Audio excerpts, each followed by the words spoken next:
Welcome to another edition of Chaplain John with Chaplain John Sayers, featuring special reports and interviews with people doing kingdom ministry in Tulare County and beyond.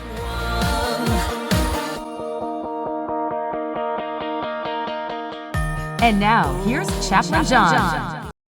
Well, hi, this is Chaplain John again, and this is going to be another one of my YouTube/podcasts that you can check. Now, if you like to check out the podcast that I've been doing, it's you just go to chaplainchat.podomatic.com, and that's how you get to the podcast. And this is also going to be on my YouTube. What I've been doing the last two times, my third time, is sharing about the book that I wrote. It's called The Church of Wherever You Go. There it is. The Church of Wherever You Go. There it is. And you can get this book, by the way, on Amazon. If you go to Amazon and type in The Church of Wherever You Go, there it is. You'll see this cover. I suppose you can just Google that and you'll get the Amazon. And the book is only $7.99. Now, I didn't do this to make money because I really only get about $2 of it. That's fine with me. Amazon gets the rest, but they do so much more putting this together in the book form and the whole gamut. Really awesome thing. And so, yeah, you can get it's. I've had people get it on Amazon and tell me that they really enjoyed the book. It's not a big book, it's very, look at that. That's pretty thin, only about 95 pages. It's an easy read. But in the book, I have the joy of sharing where I see the church all around us. That's what the book's about. The church is also the church we go to on Sunday or Saturday or whatever. That I focus on that in the last chapter. But every chapter I have a special title to where I see the church. Chapter 3 is maybe the longest chapter of this book. Chapter 3 I call the jail church. Because for 15 years, as a chaplain in Tulare County Jail, I saw the church there in the jail, or the jail on the church. I was blessed to be a part of that jail church. And I've got some illustrations. Let me just share with you a few real quick. One of my illustrations here, you'll read a section in there. It's called the wall washer. The wall washer. And the reason I called her that is that she was, whenever I went into her unit, she was out on program. That being out on program means that's a time you get to be out of your cell. You can take a shower, you can watch TV, you can just play cards or whatever. That's the time you're out of your cell. Well, there were times when I was in the women's unit, and I'm so glad we have a woman chaplain now, but for a few years, I had to be in there too. And but she would be washing the walls. And I go, what are you washing the walls for? And she goes, well, if I'm going to live in this place, it's going to be clean. And I go, so I called her the wall washer. When she got out, she told me the real reason why she was washing the walls. Because when you get in front of your cell, when you get out, there's a red line. And you can only cross that red line when you're getting out of the cell or coming back into the cell. It's the only time you could do that. When you're out on program, meaning you're out, you couldn't cross that red line unless you're going back into your cell. Now, she said the real reason she was doing that is that she would wash walls and pray with people, the ladies in the next over the cell. She'd go cell and she'd wash walls. And she thought, well, they're letting me pass the red line because they knew I was washing walls. That's why she did it. And the reason I put my finger out like this, you can't see it on YouTube, but or on podcast, is that a lot of our doors had a crack in them.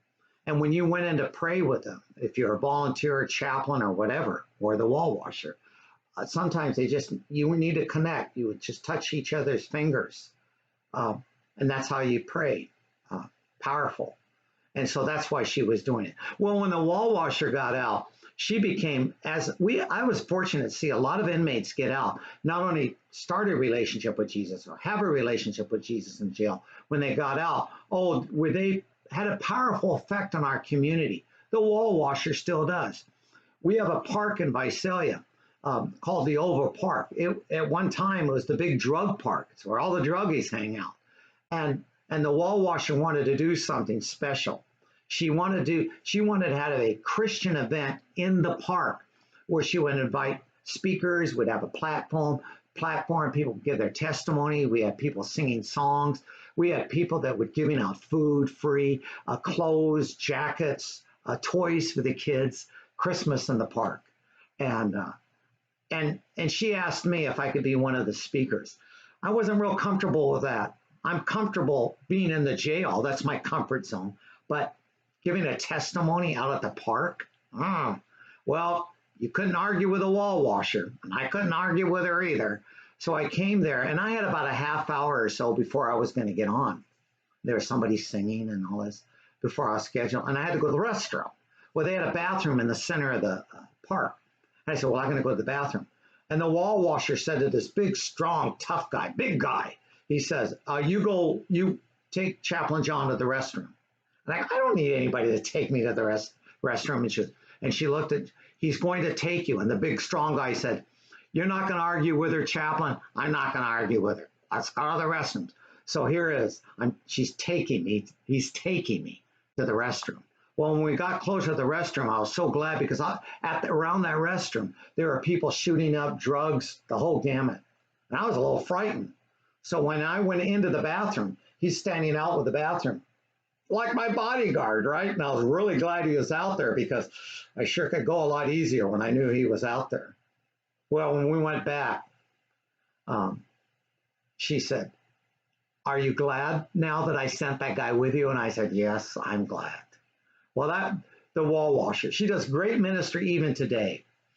There's another guy I wanted to share with you about. He was called the Mr. Innocent. Now, in our unit, one of our units for the minute was 32. That's the single cell unit. They call that the whole. Most of our cells were 2 people to a cell.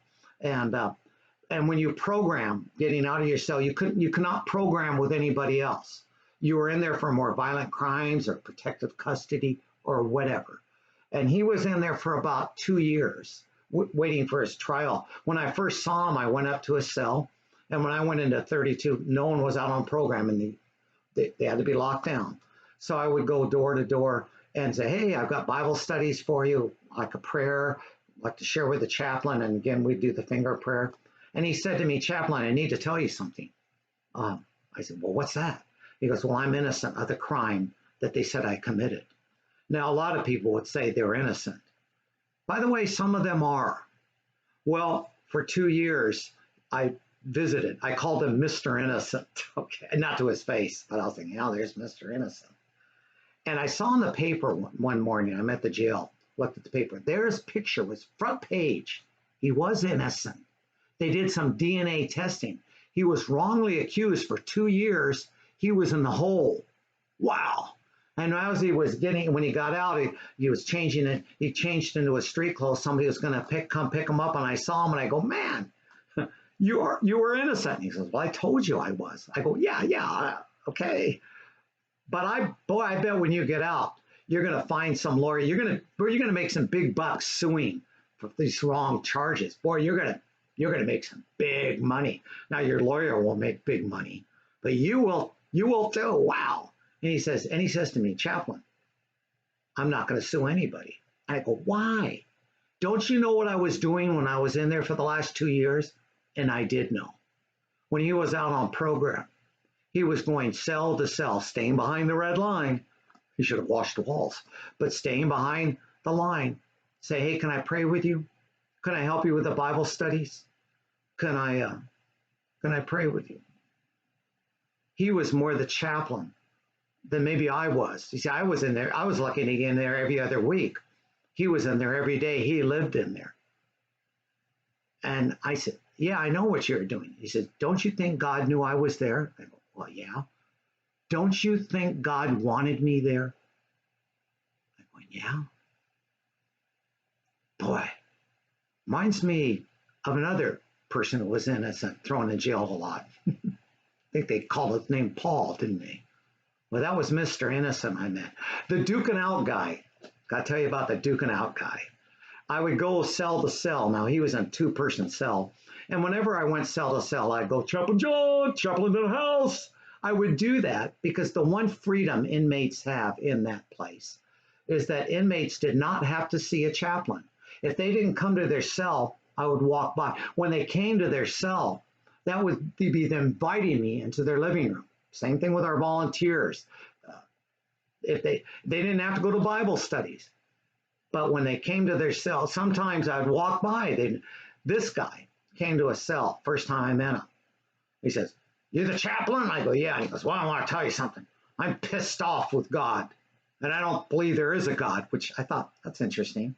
How can you be pissed off with God and not believe that there's a God? Ah. I said, "You know what I'd do if I were you?" And he goes, "What?" "I'd duke it out with God." "What do you mean duke it out with God?" "Well, simple.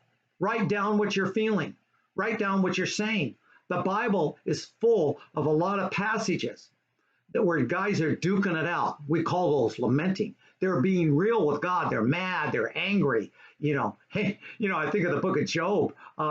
Job, we talk about patience of Job. Well, Job even loses his patience, but the guys, they did a great job until they talked, right? In the book of Job, just sitting and being with him. Anyway, there's other passages in the Psalms. How about this? Here's a guy duking it out with God. My God, why have you forsaken me?" Psalms 22:1. Where have you heard that before? I said, so just let God know. I don't know if you'll get answers, I told the guy. I don't know if you'll get answers, but you'll get his presence. Well, the next day, I'm outside walking to another part of the jail, and the duking it out guy, he's that very next day, he's out in the fenced area. He's going to play handball, and he yells at me. He goes, Chaplain, I want you to know I'm still duking out with God." And I think I saw some of the other guys kind of walk away from him in case a lightning bolt came down. And I go, "Okay, have at it." And I don't know, was it 1, 2, 3 months later? I'm in his unit again. I'm sitting at the table. This time he's programming inside. He sits at the table. He says, "Chaplain, do you remember who I am?" And I really didn't. He says, "I'm the guy duking out with God." And I go, "Oh, yeah, now I remember. You're the duking it out guy." I said, "How did it go? Did you win?" "No, I lost." "Did you get answers?" "No. But chaplain, I got his presence." Boy, church in the jail.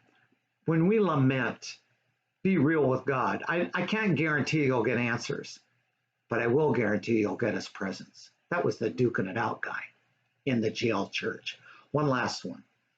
I called her name Tacoma. And Tacoma was from Tacoma, Washington. And she also was in our jail for 2 or 3 years, waiting for cases to be resolved. But her heart was to go back to Tacoma, Washington. So when I'd go visit, and I lived in Washington for a while, been to Tacoma, beautiful area. And I would visit her, and she had a strong relationship with Jesus. Really did. And yet she was in there for trial cases going on. I saw Tacoma when she was really on the top of the mountaintop with God. I saw her when she was in the valley of the shadow of death. And even when she didn't even want to see me, I prayed for her, but I knew she still had that relationship with God. One time I saw Tacoma, and she was at a pretty low point in her life. Court cases were not going her way. And she was in tears. And she said, Chaplain, why doesn't Jesus come back right now? Why doesn't he come back now? And I said, I don't know, Tacoma. I don't know. I wish he'd come back right now too. Maybe Jesus is waiting just for one more person to invite, to have a relationship with. Maybe he's waiting for one more person to surrender his life over to him. Maybe that person's in this jail. And she looks at me and she says, will you get off your butt and find that person? And we both laughed. I've got some other great illustrations, I believe, in the jail church when you get the book. But I have to tell you, I thank God for at least 15 years. Now, a little longer than that, because before I was a jail chaplain, I volunteered in the jail, in the prisons. And I thank God that I got to experience what the jail church is all about. The jail church. Well, I've got some others to share for you, but God bless you. And if you want, get the book. You'll find those events and some others in the church wherever you go.